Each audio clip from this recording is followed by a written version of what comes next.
Aí, chegou ele aí, Zé. Olha ele aí. Muitas questões. Boa tarde, governador. Tem muitas questões que precisa nos aproximar, porque sempre quando vai se discutir o Brasil, tem que se discutir questões de fundo, de um programa, quando se trata de liderança como o Roberto Requião. Certo? Não é apenas uma filiação a um partido e uma candidatura. Né? E nós temos que construir ainda um programa de governo, né? Nesses próximos meses. Houve uma publicação da Fundação Perseu Abramo, mas nós temos que construir com os parceiros agora, numa federação, numa frente, um programa que, aquilo que eu falei, que faça uma revolução social no Brasil, que retome o fio da história, que é a soberania nacional, o desenvolvimento nacional, uma profunda mudança na estrutura econômica do Brasil, então, principalmente para fazer jus ao nosso povo. Mas eu quero despedir, dar um abraço e desejar um ano de luta para nós e de vitória. Um grande abraço. Né? Grande abraço, Dirceu. Muito obrigado. Um abraço, Dirceu. Obrigado, Zé. Salve, informar que a gente já passa... Governador, só um minutinho, mas eu sei que o nosso objetivo é o mesmo. A gente já passa de R$ 9.750 em doação. A gente ouviu, não é gravado não, César. São agora exatamente 13 horas e 57 minutos. Então não tem nada de gravado aqui. Né? A gente já passa de R$ 9.750 quando a gente ouvia durante a fora semana. O superchat. Fora o superchat. Então a gente já passa de 10 mil reais arrecadados. Isso é muito bom. Diziam para a gente que a gente não chegaria a R$ 1.000, salve. Eu ouvi isso durante a semana, né? Mas o nosso povo baiano merece. Agora, passado o serviço, só queria fazer um adendo, salve. Pessoal do canal, Daniela Araújo, professora Daniela Araújo está passando também, tá? Ela pediu para avisar. Lembrando que já foram também fazendo serviço. Acima de R$ 100 ganha um livro Genocídio. Eu estou esperando o governador lá para fazer live também. Genocídio, lá no canal Idaí Drummond, né? Passando de R$ 100, já foram mais de 20 livros, viu, Salvo, nisso?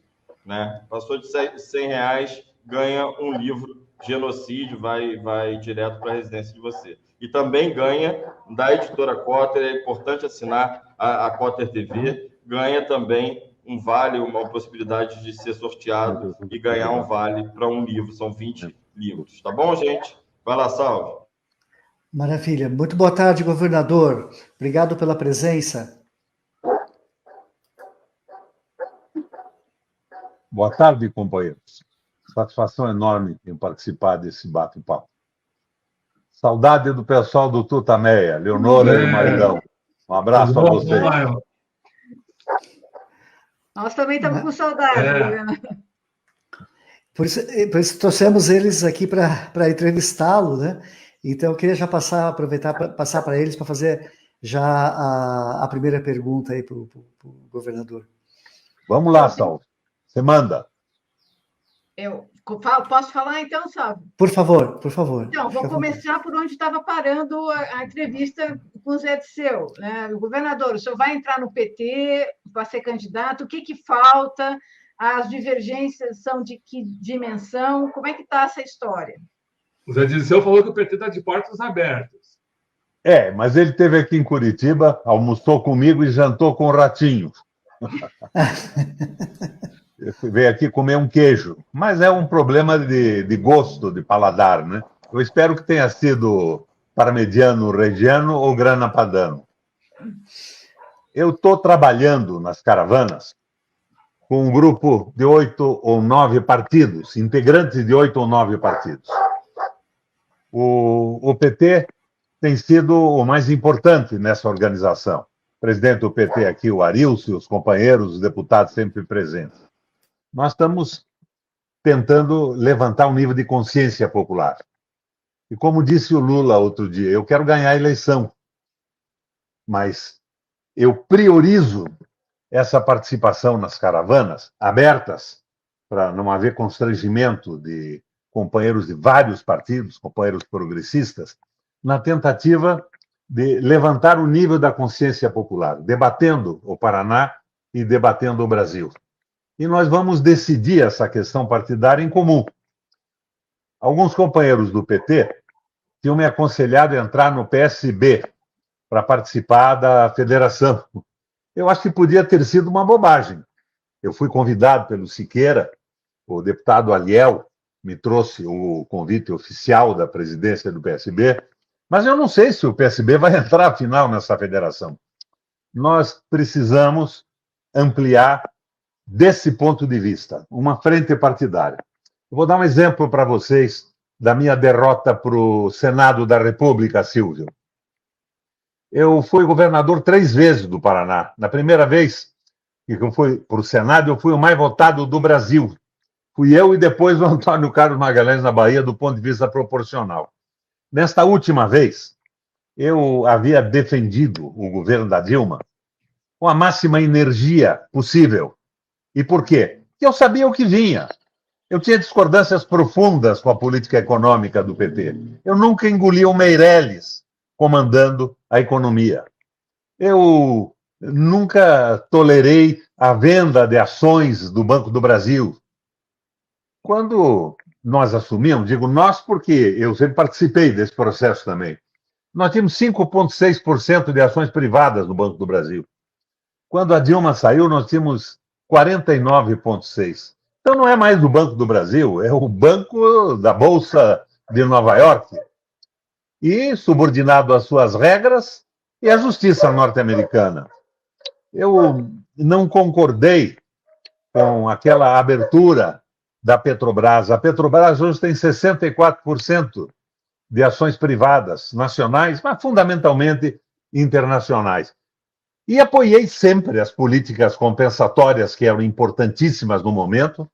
Sou um profundo admirador da identidade que o Lula tem com a população, com o povo brasileiro, o fato dele nunca ter perdido a perspectiva da sua origem, da sua visão fraterna com a população, da identidade e, fundamentalmente, da política que ele realiza. Eu não posso ver governo sem amor, sem fraternidade e sem identidade com a população. Então, nós estamos tentando montar uma frente. Por que não o PT? Eu não excluo de forma alguma. Inclusive, é o pessoal do PT no Paraná que tem me proporcionado com mais força da sua militância essas caravanas. Fizemos 10 caravanas já. Agora, eu me assusto um pouco quando vejo o programa de governo da Fundação Perseu Obama. Governador, me desculpe interromper, mas é obrigação do PT, depois da sua lealdade à ex-presidenta Dilma, é obrigação do PT te cortejar. Porque muitos petistas, inclusive, não foram tão leais quanto você. A gente pode ter algumas divergências ideológicas, mas lealdade é sinônimo de caráter. E isso não lhe falta, governador.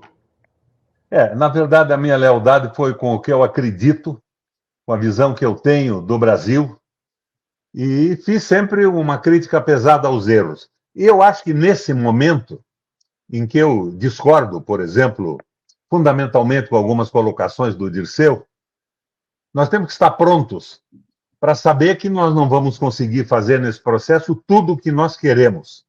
Mas nós temos a obrigação de, criticamente, tentar induzir a esquerda a tomar as posições necessárias para as reformas que o Brasil precisa. Essa história... Eu vi hoje, por exemplo, tirar um pouco o foco do PT. Eu vi hoje o primeiro segunda com Boulos, o terça com Boulos, uma matéria do Boulos na internet. Ele falou sobre tudo, mas ele esqueceu de falar sobre a independência do Banco Central. Ele esqueceu de falar sobre a importância da Petrobras, do Banco do Brasil, da Caixa Econômica, da Vale, como empresas estratégicas, absolutamente necessárias ao desenvolvimento e, portanto, que devem estar fundamentalmente vinculadas a um plano de desenvolvimento econômico do Brasil. Falou pouco na soberania e colocou o feijão com arroz, essa história. Nós temos que dar café da manhã, almoço e jantar para todos os brasileiros. Claro que temos. Mas você lembra, Drummond, na época da escravatura, os senhores escravos davam café da manhã, almoço, jantar, para manter a força de trabalho e chicote para quem discordava e queria crescer intelectualmente. Então, eu quero um pouco mais do que isso. E eu estou me esforçando, na medida das minhas possibilidades, eu estou me esforçando para influir na criação de um programa. Nada de programa porra louca, Leonora. Nada de programas esquerdistas, né? A doença infantil do comunismo, nada disso. Nós temos que ter um programa à moda do Guerreiro Ramos, eu tenho insistido, que abra as perspectivas de mudança do Brasil, que nos garanta a soberania, que devolva a dignidade do trabalho. Um compromisso firme para tirar o Banco Central da mão dos banqueiros, senão não vai se fazer reforma alguma. Vocês talvez não saibam, eu simpatizo muito com o Alckmin, pessoalmente. Mas o Alckmin, político, é exatamente o que o pessoal que deu o golpe na Dilma queria. O Alckmin foi o governador da privatização das hidrelétricas, a privatização da água em São Paulo. A visão dele, a visão católica da Opus Dei, não é? Que seria um avanço pela direita em relação à TFP. Eu não acho que seja isso que o Brasil esteja precisando. Eu acho que essa história de dizer que nós temos que combater o fascismo é uma conversa para boi dormir. O Bolsonaro não é fascista, o Bolsonaro é porra louca a serviço do capital financeiro, nesta guerra geopolítica e híbrida da qual nós somos a vítima. Então, a gente fica inventando esse risco monumental do Bolsonaro. Bolsonaro acabou. Bolsonaro está chegando no seu teto. 10 ou 15%.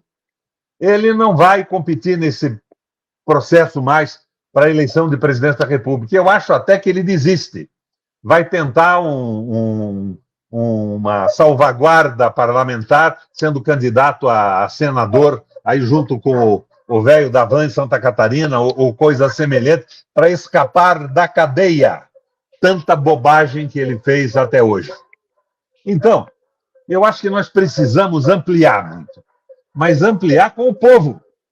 Ampliar através de um programa, que eu insisto que seja um programa não temerário, à esquerda, mas não covarde, a ponto de trazer a direita toda e de comprometer qualquer possibilidade de mudança.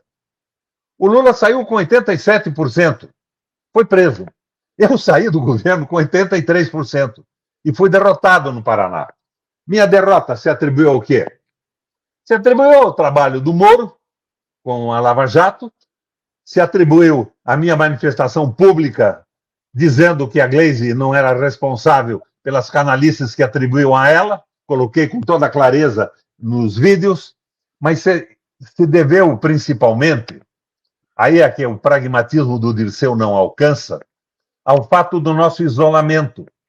Eu fui candidato ao Senado pelo meu velho MDB de guerra, partido que eu fundei no Paraná, partido das classes populares, desligado das decisões do grande capital. Percebeu aí, Drummond, que eu não alterei 1 milímetro da posição com a qual eu me iniciei na política? Não é o Bolsonaro, é o liberalismo econômico. E, de repente, uma aliança com o liberalismo que governou São Paulo nos últimos anos significa que nós abrimos mão das políticas populares. E nós vamos fazer uma proposta que se resumirá, na prática, a nada mais, nada menos do que políticas compensatórias para evitar a rebelião popular e o seu consequente aumento no nível de consciência civilizatória e política, econômica, fundamentalmente. Vamos pensar no James Carville, assessor do Bill Clinton, lembram? É a economia estúpido. Ele dizia para as pessoas que punham em questão as propostas que ele colocava. Nós temos que combater esse monopólio do capital financeiro. Eu vejo, por exemplo, o entusiasmo com que alguns companheiros dizem, sem falar no Banco Central, sem falar na estatização de empresas estratégicas, nós temos que taxar os muito ricos. É bacana isso, né? Como é que nós vamos conseguir alguma coisa taxando os muito ricos com essa economia aberta? Então, os ricos de fora, que não são taxados, que vêm através dos paraísos fiscais, vão tomar conta da economia brasileira com a maior facilidade. Veja, não estou defendendo essa riqueza malucada do capital financeiro.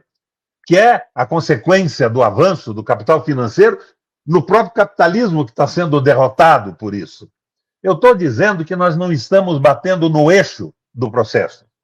O eixo é um programa de 5 pontos. Vamos fazer isso, isso e aquilo. E daí nós vamos fazer aliança com a população. E daí, meus irmãos, a aliança pode ser a mais ampla possível.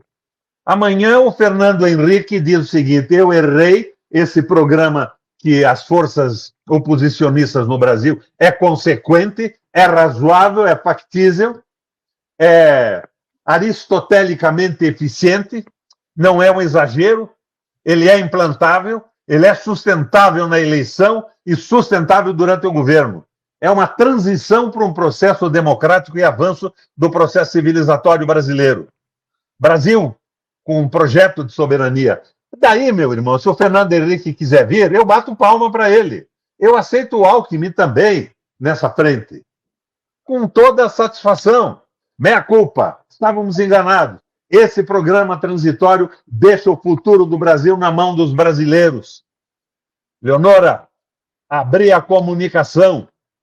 Não adianta nós ficarmos na internet como estamos aqui, e eu tantas vezes participei do Tutameia, com um prazer enorme de conversar com você e com o Barbudo aí, mas nós não temos alcance para mexer nisso. Então, o que eu procuro? Respondendo objetivamente a pergunta sobre mim. Eu procuro uma aliança que me dê sustentabilidade eleitoral.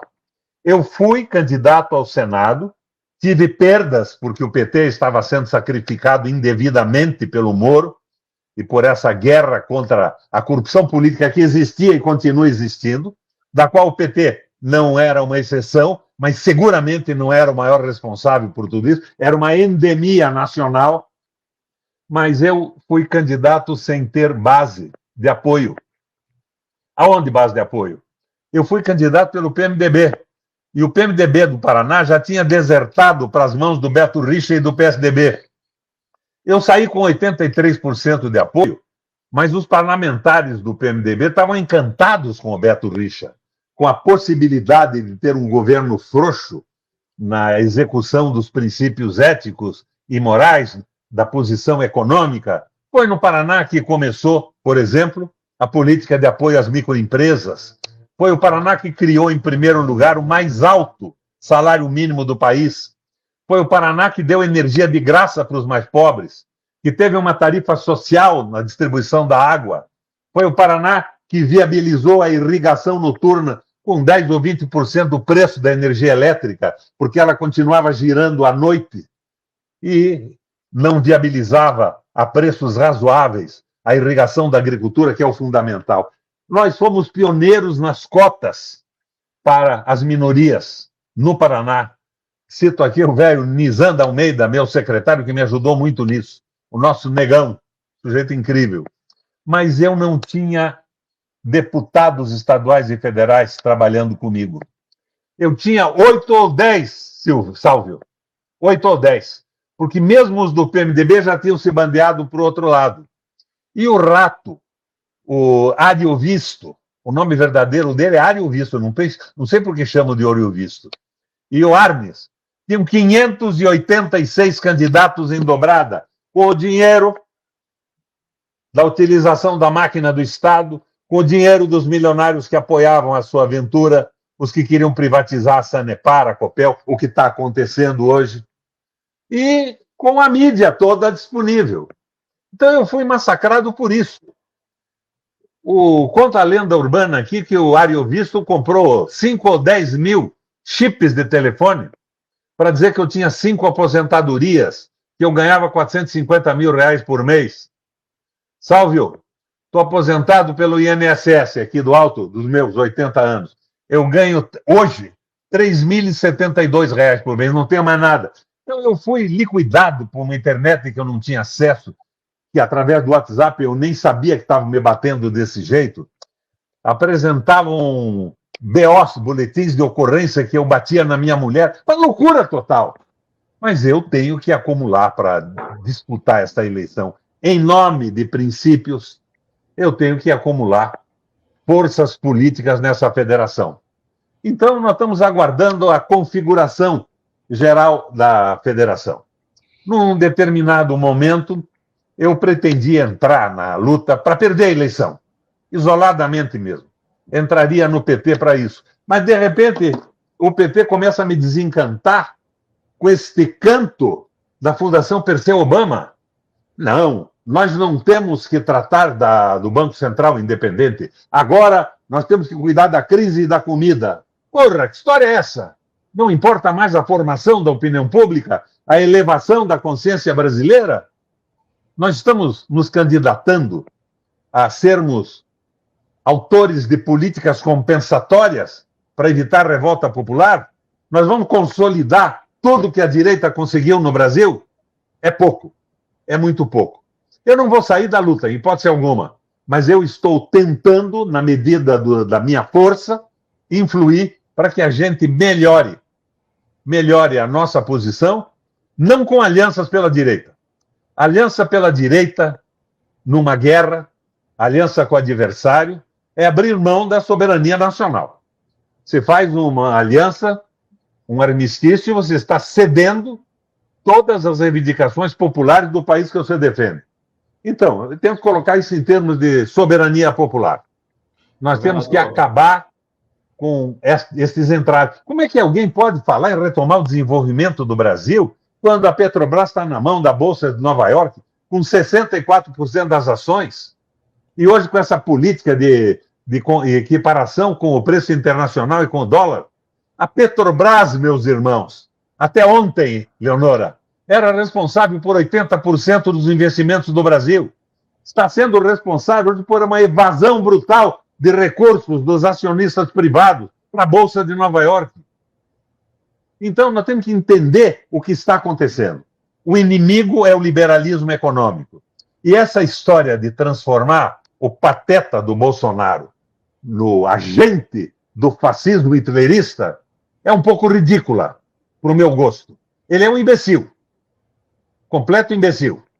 Ele não sabe o que está fazendo. Ele está sendo, na verdade, manipulado pelo capital financeiro, pelos interesses geopolíticos norte-americanos.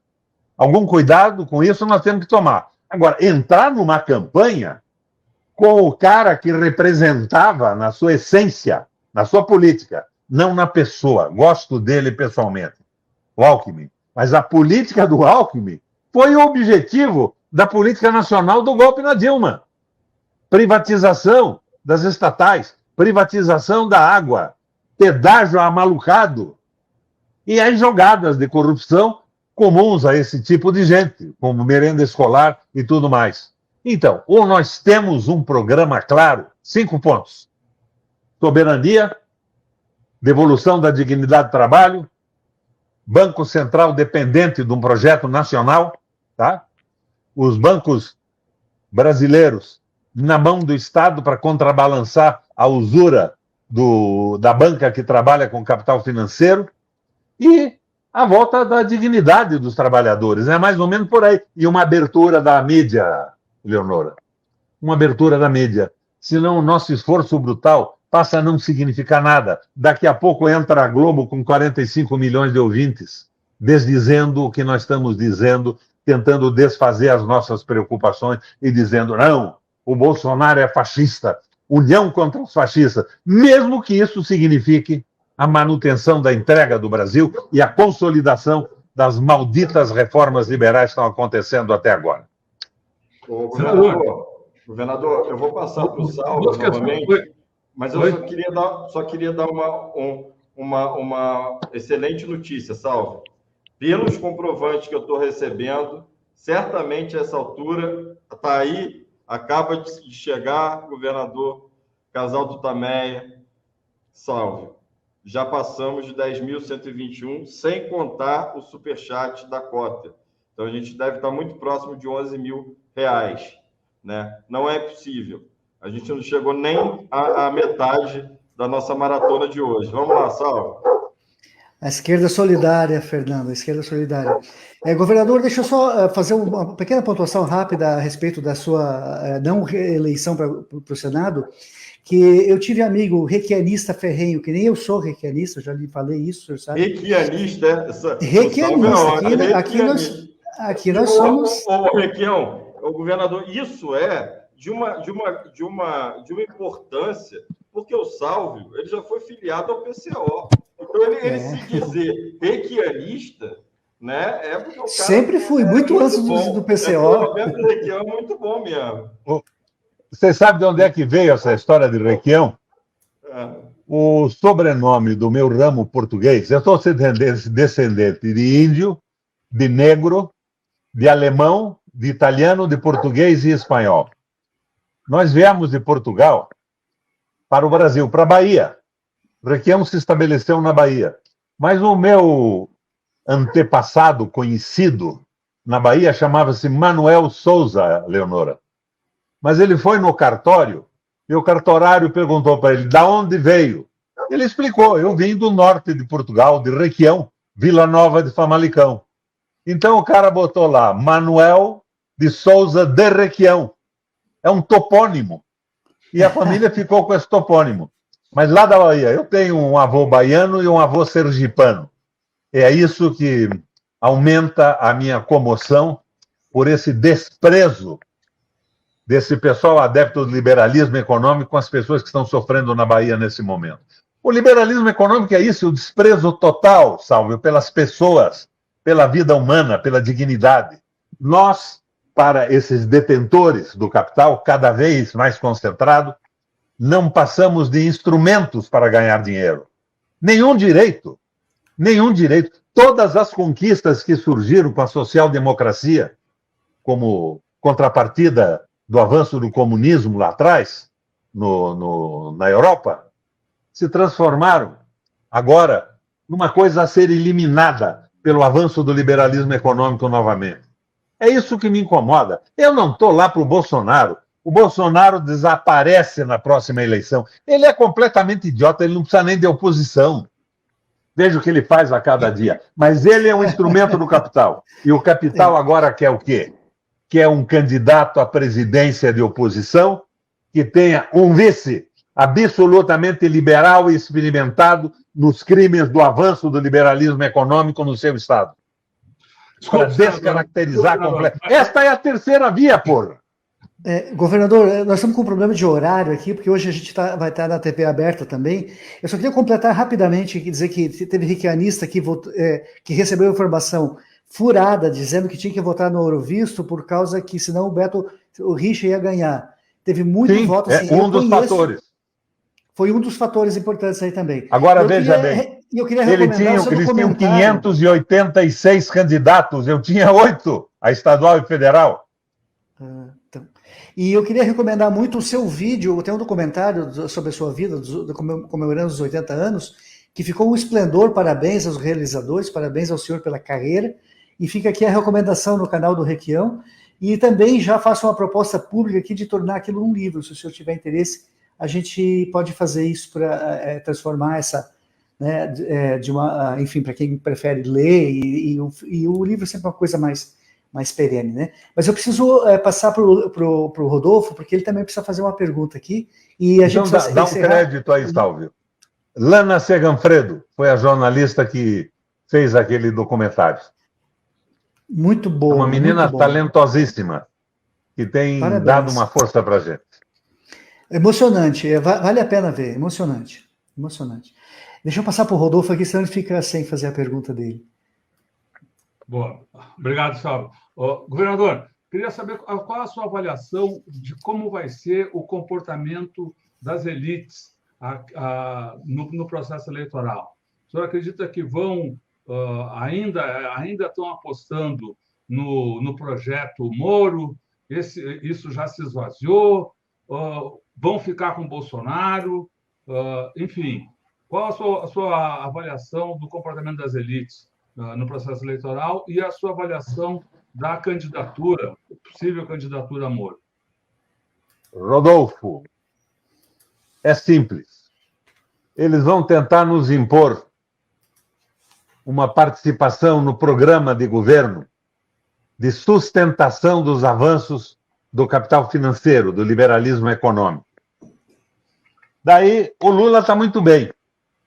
Se o Lula, a partir de um determinado momento, não deixar claro com toda a transparência que ele vai fazer algumas intervenções moderadas, mas necessárias para um projeto de soberania nacional, de dignidade do trabalho, de desenvolvimento econômico, de volta do processo de construção civilizatória. Todo mundo vai passar a aderir ao Lula. O Bolsonaro vai ficar completamente abandonado. Bolsonaro ou qualquer um outro desses aí do reino neutro dos protistas, né? A terceira via. E o que vai acontecer? Todo mundo vai apoiar o Lula. E o pessoal vai financiar candidaturas de direita com o Lula.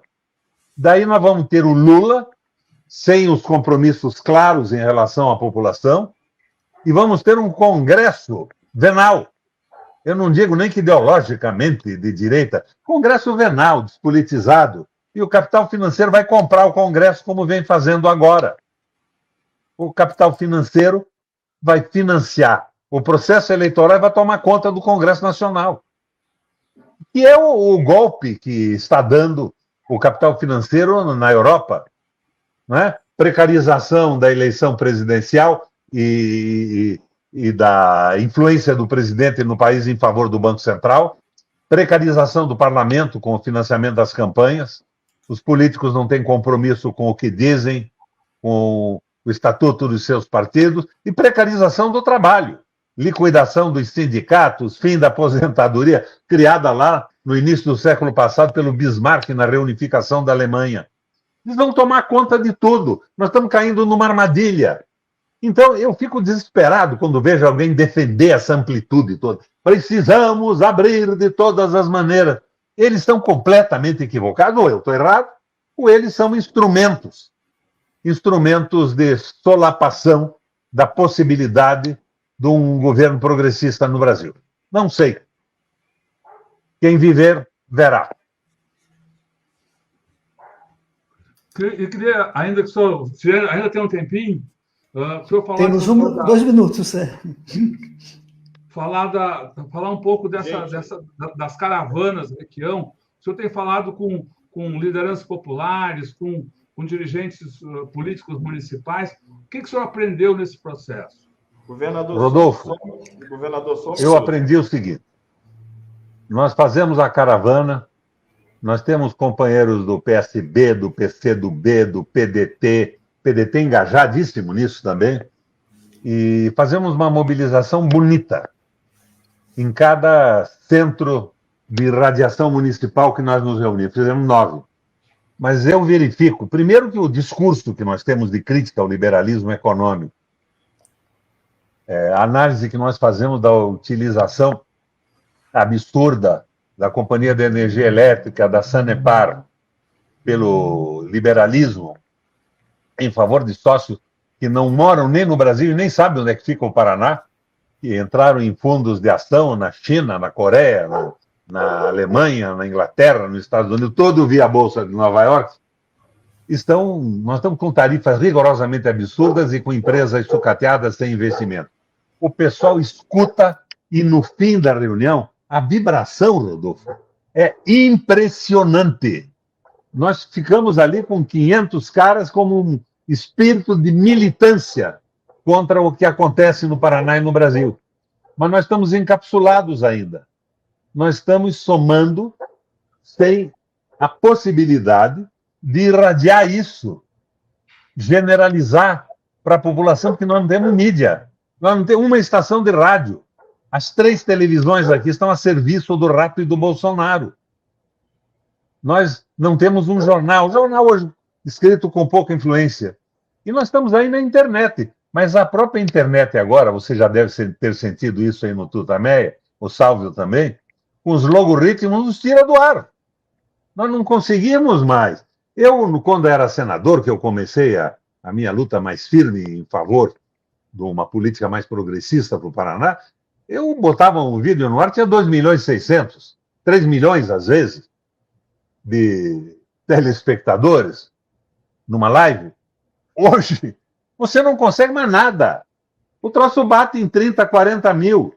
Se você põe dinheiro para conseguir ampliar, mesmo assim não vai longe. Eles estão nos cerceando de toda maneira, nós temos que abrir isso. Então, o que eu vejo é que o discurso é o correto, por isso que eu fico entusiasmado. O Lula que entre com um discurso mais firme nas mudanças que vai fazer, que ele recupera os 87% em 15 dias. Tá certo, governador. Eu acho que é por aí, mas precisa haver mídia. Tá certo, governador. Salve. Pois então, precisamos encerrar, governador. Desculpe aí, porque a gente está num ritmo de TV aberta aqui que tem que cumprir todos os horários, sabe? Então, eu queria agradecer muito a sua disposição de estar aqui, de esclarecimentos todos, e agradecer aqui o Tutameia também, né? E você quer completar alguma coisa, Fernando? Não. Eu só queria falar agradecer aqui o Marcelo Nogueira, que está nos dando. Você está sem foco, Salve. Pois é, eu estou tentando ajustar aqui, vamos ver se. Queria agradecer o Marcelo Nogueira, que está dando um suporte danado para a gente. Vera Lúcia, que comprou, doou mais de R$200, né? Enfim. Está baixo o som. Está baixo o meu som? Agora, a sua voz tem que levantar um pouco. A minha voz, deixa eu ver se... Eu não sei se... vê se melhorou agora. Melhorou. Melhorou? E agradecer, porque efetivamente agora a gente já passou de R$11 mil, né? Então, muito obrigado, governador. E está com você, Salve. Eu deixo para vocês um último pedido. Que o pessoal que está nos assistindo até agora faça uma avaliação. Eu tenho razão com a minha visão de uma frente ampla, com o apoio da população, com políticas moderadas e muito claras? Ou tem razão os que querem trazer a direita da Opus Dei para uma chapa com Lula? Nós vamos continuar firmes, Leandro. Mas vou confessar a vocês que isso me desaponta e diminui fundamentalmente o meu entusiasmo. Um abração. Um abraço. Um abraço, governador. Foi uma honra. Tchau. Tchau, obrigado. Obrigado, Leonora. Obrigado, Rodolfo.